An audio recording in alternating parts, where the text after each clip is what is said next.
Rome, 117 AD. As the first light of dawn rises over the distant Sabine hills, the greatest city of the ancient world awakens. The air is cool, tinged with smoke from 1,000 hearths. In the half-light, the silhouette of temples, arches, and columns begins to emerge from darkness. Rome, the beating heart of the Roman Empire, stands at the height of its power, prestige, and ambition. Under the rule of Emperor Trajan, the empire has expanded to its greatest territorial extent, stretching from the windswept deserts of Arabia to the mist-covered forests of Britannia. This is the moment when Rome rules over 65 million people across 3 continents. And at the center of this colossal dominion lies a city unlike any other, a place where the weight of history and the promise of civilization converge into something almost mythic. Rome in 117 AD is more than a capital. It is a world unto itself. With a population exceeding 1 million inhabitants, it is the largest city humanity has ever seen up to this point. Its avenues are paved with stone, polished smooth by 1 million footsteps. Its aqueducts carry water across impossible distances, and its skyline is crowned with monuments that defy the imagination of even the most seasoned travelers. Life here is fast, crowded, and endlessly vibrant, a mosaic of cultures drawn from every corner of the empire. As the sun climbs higher, the first shouts of merchants echo through the streets. Fresh bread! Olives from Hispania! Wooden carts roll over basalt paving stones, their wheels clattering rhythmically. Senators in immaculate white togas glide toward the forum while laborers, soldiers, scribes, slaves, and foreigners mingle in a great human tide. Rome lives and breathes like a giant organism, restless, proud, and unstoppable. From the cramped Insulae, where families wake to the sounds of crying babies and rattling cartwheels, to the marble palaces on the Palatine Hill, where slaves prepare elaborate breakfasts for senators, the city pulses with life. At the core of the city lies the Forum Romanum, the political, legal, and social center of Rome. This is where the fate of nations is decided, where laws are debated, and where ambitious men make their names or meet their ruin. Temples, basilicas, and triumphal arches surround a bustling plaza where decisions that shape the world are made. Marble statues of great generals and statesmen cast long shadows across the ground, as if silently judging the next generation of leaders. Here, in the Basilica Julia, lawyers debate fiercely while scribes scratch wax tablets at lightning speed. Outside, citizens gather in clusters, exchanging rumors about provincial uprisings, imperial decrees, or the emperor's next military campaign. The scent of incense drifts from the Temple of Saturn, where priests perform morning rituals. Nearby, the bronze doors of the Curia glisten in the sun. Every stone in the Forum has witnessed centuries of triumph, tragedy, ambition, and betrayal. Blood has been spilled here. Empires have been born here. History itself seems to echo from the marble. Just north of the ancient Forum rises the architectural marvel of the age, Trajan's Forum. Newly completed and considered one of the greatest public spaces ever built, it represents Rome at the absolute pinnacle of its confidence and ambition. Massive columns of polished granite, glistening marble facades, and the vast expanse of the Basilica Ulpia speak to the limitless power of the empire. Standing tall at the center is Trajan's Column, spiraling upward 38 meters into the sky. Intricate relief carvings wind around the column like a stone ribbon, depicting the emperor's victories in the Dacian Wars. For contemporary Romans, this is more than art. This is history carved into stone, a narrative of conquest visible to every citizen who walks past. Roman soldiers clash with Dacian warriors, siege engines assault fortress walls. The emperor himself appears multiple times in the narrative, directing troops, making sacrifices to the gods, accepting surrender. Every detail is rendered with stunning precision. Shields, armor, weapons, even the expressions of individual soldiers frozen in stone forever. Surrounding Trajan's Column are markets, libraries, and open plazas. Trajan's Markets, a massive multi-level shopping complex built into the hillside, house over 150 shops and offices. Here you can buy silk from China, garum fish sauce from Hispania, papyrus from Egypt, purple dye from Phoenicia, or glass vessels from Syria. The world comes to Rome, and Rome consumes it all. In the libraries, scholars pore over Greek texts, mathematical treatises, and historical records. Knowledge from across the civilized world is collected, copied, and preserved.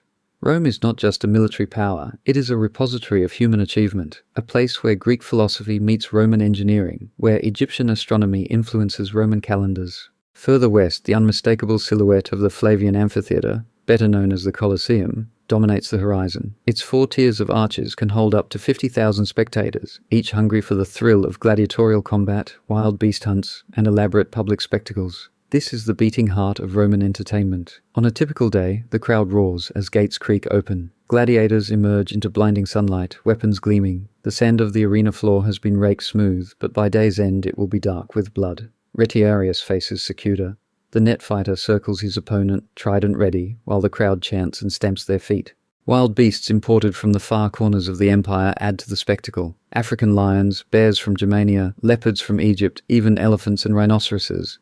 Bestiari, specially trained beast hunters, face these creatures in displays of courage that thrill the masses.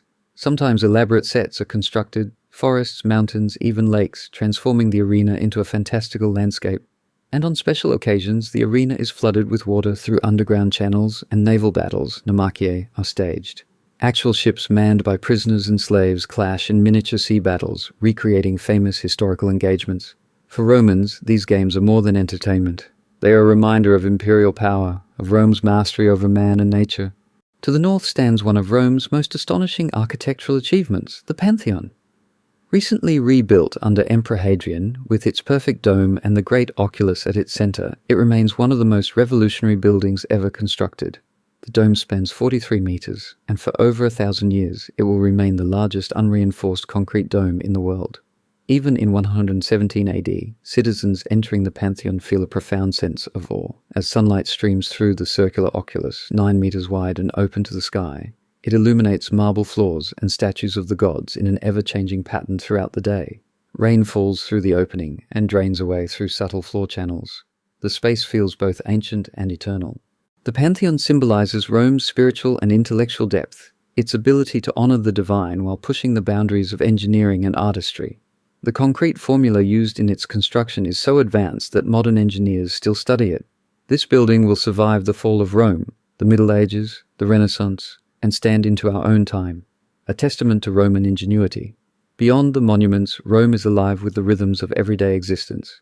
In the Insulae, multi-story apartment buildings that house the majority of Rome's population, families crowd into small rooms. Entire families live in spaces no bigger than modern bedrooms. The buildings rise 5, sometimes 6 stories high, built cheaply and quickly, prone to collapse and fire.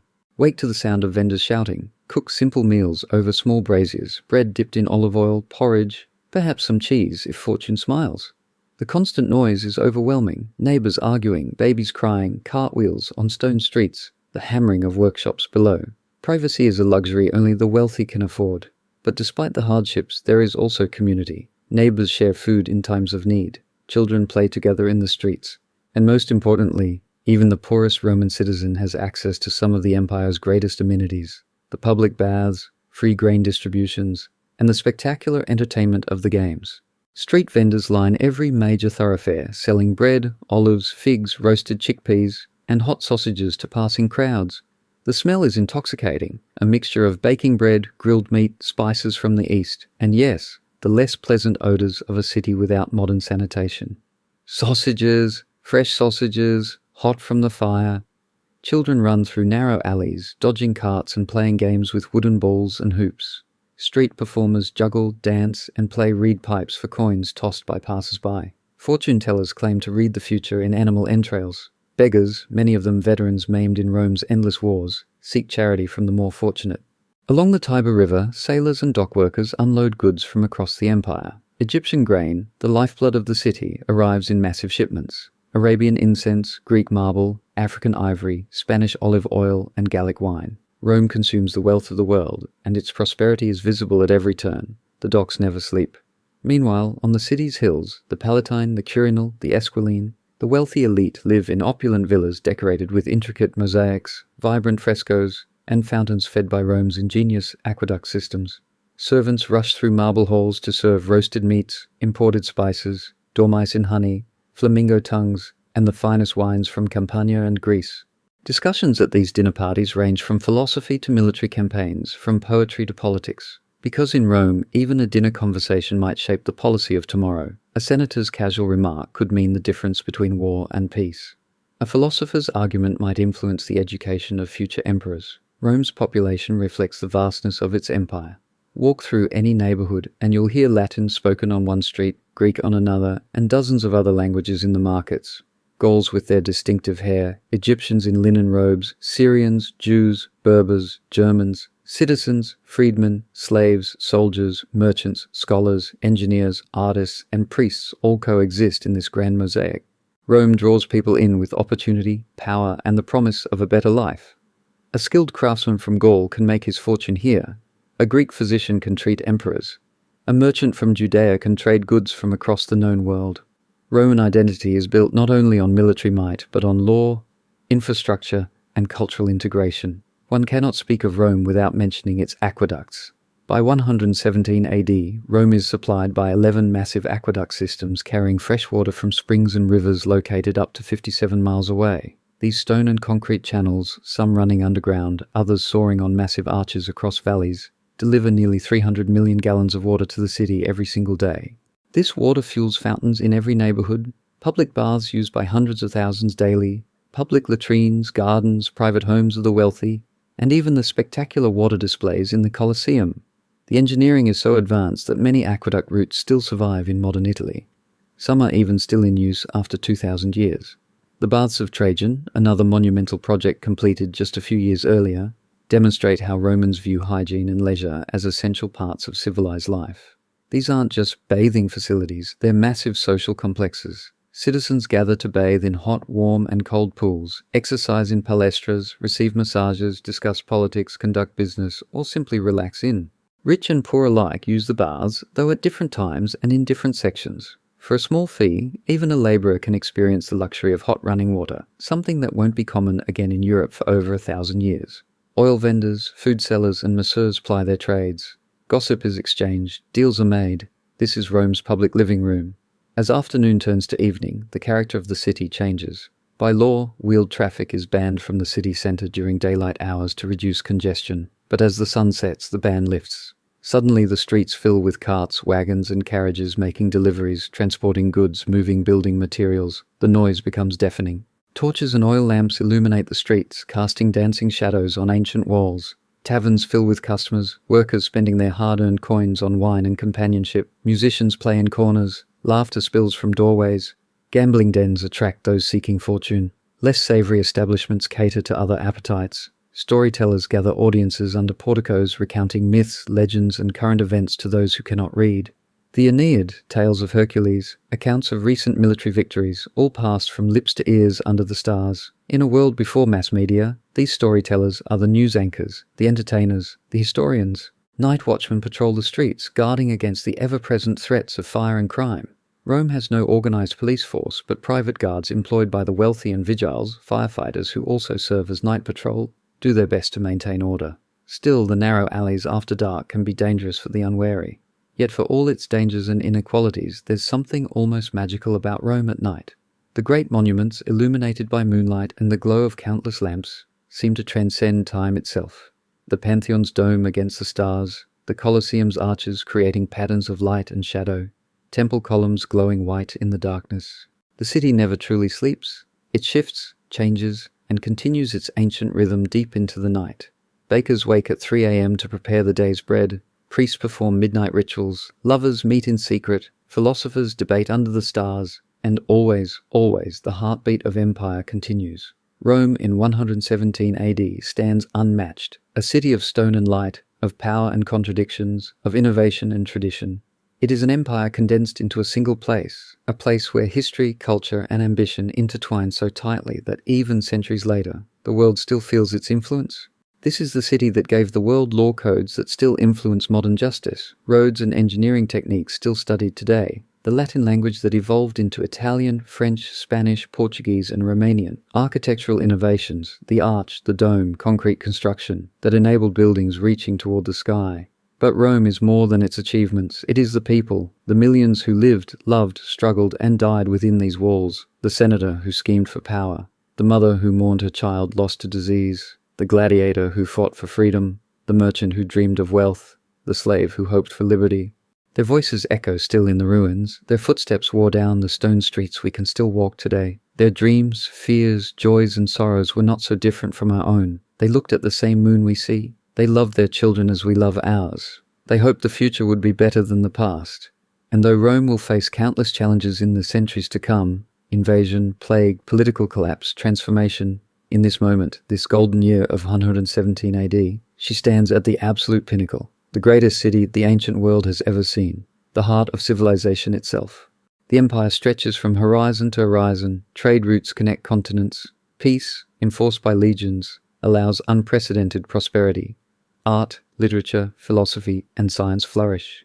For a brief, shining moment, Rome achieves something approaching the dreams of its founders, an eternal city that would bring order, law, and civilization to the world. But time, as always, marches forward. Emperors will rise and fall, borders will shift, new powers will emerge. Yet something of Rome will never die. Its ghost will haunt Europe for 2,000 years. Nations will claim to be its successor. Its language will survive in a dozen tongues. Its laws will echo in courtrooms across the globe. Today, nearly 2,000 years later, we still feel Rome's presence. When we speak of the Senate, we echo Roman institutions. When we use concrete to build, we employ their innovation. When we seek justice in courts of law, we walk paths they first paved. Rome never truly fell. It transformed, evolved, and became part of the foundation of Western civilization. Thank you for stepping back in time with me to witness Rome at the height of its glory, to walk its streets, meet its people, and understand its power. This was Rome in 117 AD, a city unlike any before or since, the eternal city in its golden age. If you want to continue exploring the rise and fall of civilizations, the stories of ancient cities, and the evolution of human history, make sure to subscribe. Join us as we uncover the past together, one ancient world at a time.